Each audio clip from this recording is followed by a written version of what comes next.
CESI forme des ingénieurs. Alors, on sait que au global, on manque de 5 000 à 10 000 ingénieurs chaque année en France. Donc ça se cumule. En France, toute école confondue, on doit former à peu près 45 000. La Chine et l'Inde, c'est 1 500 000 par an. Donc ça vous donne un ordre d'idée. Des profils de techniciens qui sont nécessaires pour faire vivre l'industrie disparaissent. La plupart des jeunes qui font des formations maintenant en Bac+2, Bac+3 souhaitent continuer. Donc on a une pénurie qui arrive là, on a un mur d'emplois industriels au niveau technicien. Et après on a des besoins, effectivement, on a des gens qui vont partir à la retraite. Roland Lescure disait l'année dernière, en tant que ministre de l'Industrie, sur les 10 prochaines années, l'industrie devrait recruter à peu près 1 million de personnes. Quand on dit qu'on va être vers une usine qui va travailler avec de l'intelligence artificielle, on ne forme plus la même personne? Je vous parlais de l'intelligence artificielle et de la conception des logiciels ou autres, où là on va faire appel à des compétences très spécialisées, notamment en mathématiques, en statistiques. Et paradoxalement, en France, on est très fort sur ces formations. Il n'y en a pas beaucoup. Ces compétences sont généralement préemptées par les GAFAM, les fameux GAFAM américains.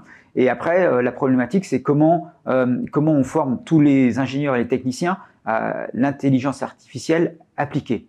Là, on est en déficit. Alors, à CESI, on participe à un projet, un AMI-CMA qui a été développé avec d'autres écoles d'ingénieurs pour diffuser l'intelligence artificielle dans nos formations. Il va falloir aller un peu au-delà pour former les ingénieurs, notamment sur l'applicabilité de l'intelligence artificielle dans leur métier. Et là, on a un croisement. Il nous faut des ingénieurs qui soient aussi des visionnaires, certainement, mais qui soient aussi des informaticiens.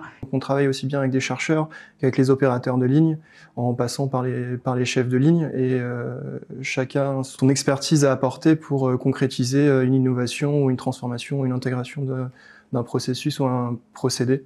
Donc, moi, je trouve ça très intéressant.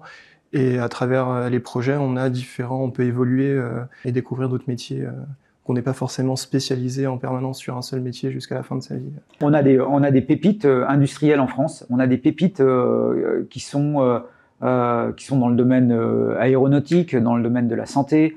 Il y a un réseau de PME qui sont notamment dans le luxe ou autre. D'ailleurs, j'étais justement avec quelqu'un qui faisait des chaussures Paraboot, la marque Paraboot, qui produit en France localement et qui se porte apparemment très bien.